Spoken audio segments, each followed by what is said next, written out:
Champions ট্রফির ব্যর্থতার পর আবারও বাড়ানো হচ্ছে ক্রিকেটারদের বেতন। এদিকে বকেয়া বেতনের প্রায় অর্ধ কোটি টাকা এখনও পাননি সাকিব। ক্রিকেটের বরপুত্র থেকে হয়েছেন ফেরারি আসামি। এবার তাই খেলতে যাচ্ছেন বাংলাদেশেরই বিপক্ষে।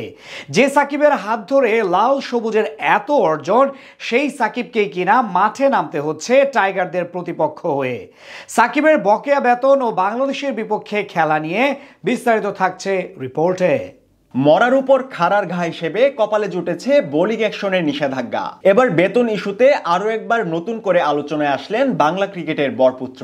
চ্যাম্পিয়ন্স ট্রফির ব্যর্থতা নিয়ে কদিন আগেই দেশে ফিরেছে বাংলাদেশের ক্রিকেটাররা। এবার নতুন করে আলোচনার জন্ম দিয়েছে ক্রিকেটারদের বেতন বৃদ্ধি ও ম্যাচ ফি বাড়ানোর বিষয়টি।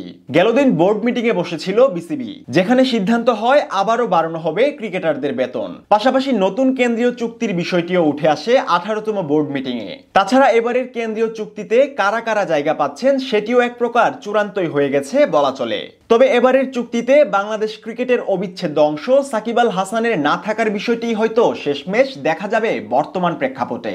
রাজনীতির হালচাল পরিবর্তন হওয়ার পর থেকেই লাল সবুজের জার্সির সাথে কোনো প্রকার দেখা নেই সাকিবের। তবে গেল বছর বিসিবির কেন্দ্রীয় চুক্তিতে ঠিকই ছিলেন বাংলা ক্রিকেটের প্রাণ। এদিকে বিসিবির কেন্দ্রীয় চুক্তির ট্যাক্স বহির্ভূত 48 লাখ টাকা এখনো বকেয়ায় রয়েছে সাকিবের খাতায়, যে টাকা এখনো পাননি এক সময়ের নাম্বার 1 টাইগার অলরাউন্ডার, যার সুবাদে ঘরের মাঠে সাউথ আফ্রিকার বিপক্ষে টেস্ট সিরিজও খেলা হয়নি সাকিবের। অথচ এই টেস্ট সিরিজ দিয়েই নিজের টেস্ট ক্যারিয়ারে ইতি টানতে চেয়েছিলেন ক্রিকেটের মহারাজা। এত কিছুর মাঝেও সাকিবের বকেয়া বেতনের বিষয়টি হয়ে উঠেছে আলোচনার কেন্দ্রবিন্দু। বিসিবির এক কর্মকর্তা ইতিমধ্যেই বিষয়টি নিশ্চিত করেছে জনপ্রিয় ক্রিকেট ভিত্তিক ওয়েবসাইট ক্রিকবাজকে।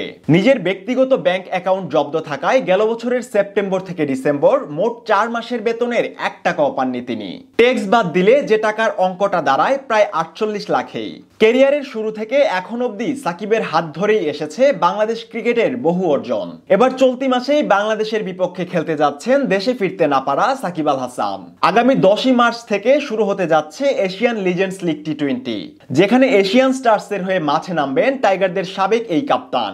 বিষয়টি ইতিমধ্যেই নিশ্চিত করেছে টুর্নামেন্ট কর্তৃপক্ষ, যেখানে সাকিবের সাথে একই দলে দেখা মিলবে শ্রীলঙ্কার দিলশান মোনাবিরা, লাহিরু থিরিমান্নে ও জয়সুরিয়ার। তাছাড়া ভারতীয়দের মধ্যে থাকবেন কেদার যাদব, শাহবাজ নাদিম ও আফগান ক্রিকেটার হামিদ হাসান। একই আসরে অংশ নিবে বাংলাদেশের দল বাংলাদেশ টাইগার্স, যেখানে বাংলাদেশের হয়ে প্রতিনিধিত্ব করবে তামিম ইকবাল কিংবা মোহাম্মদ আশরাফুলদের মতো সাবেক তারকা ক্রিকেটাররা। চলতি মাসের 12 তারিখ এশিয়ান স্টারসের বিপক্ষে মাঠে নামবে মোহাম্মদ আশরাফুলের নেতৃত্বাধীন বাংলাদেশ টাইগার্স। তবে আশ্চর্যের বিষয় হলেও সত্য যে প্রথমবারের মতন বাংলাদেশের বিপক্ষে সেই ম্যাচে খেলতে দেখা যাবে বাংলা ক্রিকেটের বরপুত্র সাকিব আল হাসানকে।